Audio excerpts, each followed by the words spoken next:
Miss হবে না আপনার পছন্দের টিভি শো। দেখুন জি5 অ্যাপে একদম ফ্রি। দাদা দাঁড়াও, আমাকে এখানেই নামাও।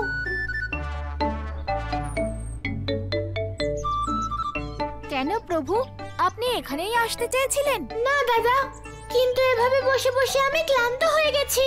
আমি বুঝে গেছি প্রভু, আপনি ভাবছেন তো যে আপনার এই ভক্ত ক্লান্ত হয়ে পড়েছে, কিন্তু আপনি নিশ্চিন্ত থাকুন প্রভু, আপনার সেবাতেই আমি আনন্দ পাই প্রভু। দাদা যথেষ্ট হয়েছে, এবার আমাকেও একটু নিজের পায়ে চলার আনন্দ উপভোগ করতে দাও।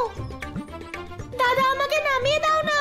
না প্রভু, আপনি আপনার এই ফুলের মতো কোমল পা দিয়ে এই শক্ত মাটির ওপর কিভাবে হাঁটতে পারেন?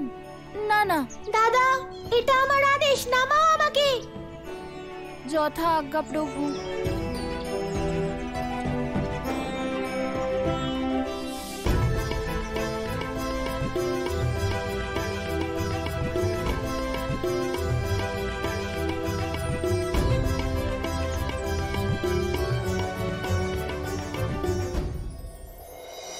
হে শেষ অবতার, আর কত ভার বহন করবেন?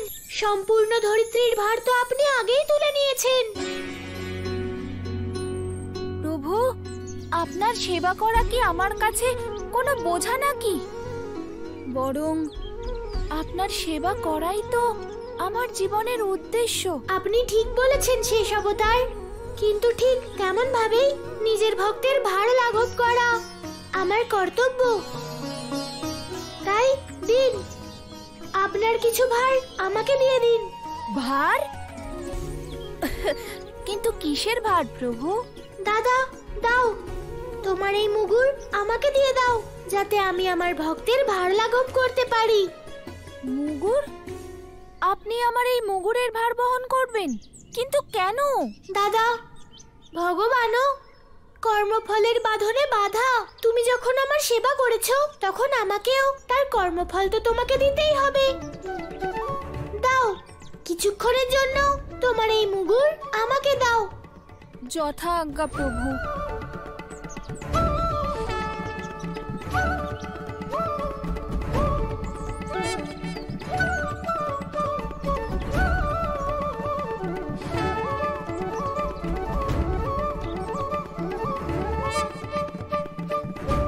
তোমাদের দুজনের থেকে বেশি প্রতিশোধ তোমাদের বোন হোলিকা নিতে চায়। তোমাদের দুজনকে বিনাশ করতে ওই বিষ্ণু অবতার ধারণ করেছিল, কিন্তু আমার বিনাশ তো ও ওর নিজের ভক্তের দ্বারাই করিয়েছিল।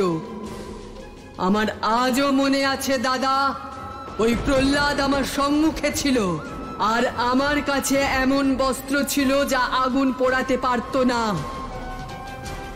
কিন্তু ওই বিষ্ণু আমার সঙ্গে ছলনা করেছিল। এ তো আজ পর্যন্ত আমিও বুঝতে পারিনি। তোমাকে যখন পোড়ানোই সম্ভব ছিল না, তাহলে তোমার মৃত্যু হলো কি করে? দাদা, যখন আমি আগুনের উপর বসেছিলাম ওই প্রহ্লাদকে নিয়ে, তখন আগুনের মধ্যেই ওই বিষ্ণু আমার সঙ্গে ছলনা করেছিল। ওম বিষ্ণবে নমঃ, ওম বিষ্ণবে নমঃ, ওম বিষ্ণবে নমঃ, ওম বিষ্ণবে নমঃ। প্রহ্লাদ, তোমার ওই বিষ্ণুর উপর অগাধ বিশ্বাস, তাই না? দেখো, আজ তুমি এই আগুনে পুড়ে কিভাবে ভস্ম হয়ে যাও। পিসি, আমার ভগবান, আমার প্রভু আমাকে অবশ্যই বাঁচাবেন। আমার আপনার জন্য চিন্তা হচ্ছে। তুমি নিজের চিন্তা করো প্রহ্লাদ, আমার নয়। আমার নিজেকে নিয়ে কোনো চিন্তা নেই। ওই দেখো, প্রভু শ্রী নারায়ণ দাঁড়িয়ে আছেন। কোথায় তোমার বিষ্ণু? কোথায় ওই নারায়ণ?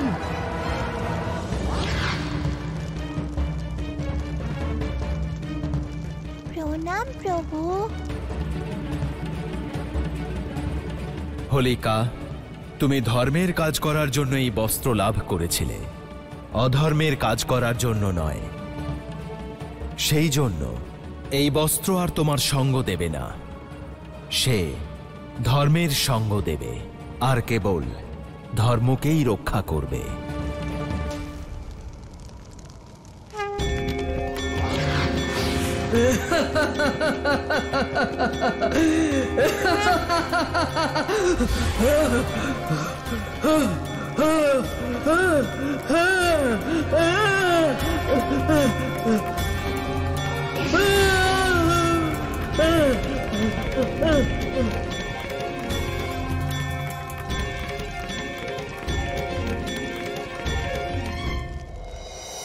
ওই বিষ্ণু নিজের ভক্তকে রক্ষা করার জন্য আমাকে জীবিত পুড়িয়ে দিয়েছিল, আর তাই প্রথমে আমি ওর ভক্তদের বিনাশ করব। ওকে ওর ভক্তদের জন্য কষ্ট পেতে দেখতে চাই, আর তারপর তোমরা দুজন ওই বিষ্ণুর অবতারের বিনাশ করে দিও। তখন আমাদের তিনজনের প্রতিশোধ সম্পূর্ণ হবে। বোন, এই বৃন্দাবনে তো ওর ভক্তরাই থাকে, ওর ভক্তদেরই বেছে নিয়েছে ও নিজের লীলায় ওকে সঙ্গ দেওয়ার জন্য। ভক্ত প্রহ্লাদের স্মৃতিতে সবাই উৎসব পালন করে, তাই না? এইবার উৎসব আমি পালন করব, আগুনের উৎসব, মৃত্যুর উৎসব।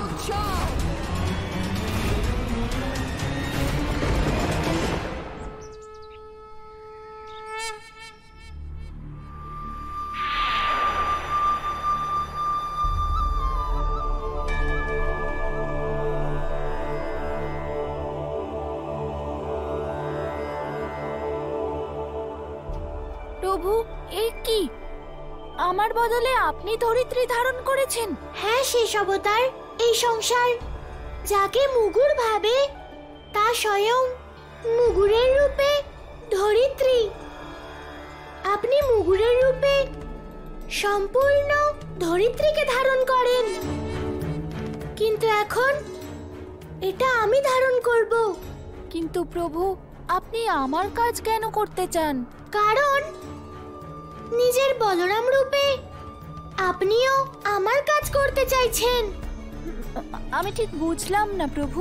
হে শেষ অবতার, সবারই নিজের নিজের দায়িত্ব পালন করা উচিত, আর তাকে তা করতে দিতে হয়। কারোর কাজে কখনো বাধা হতে নেই।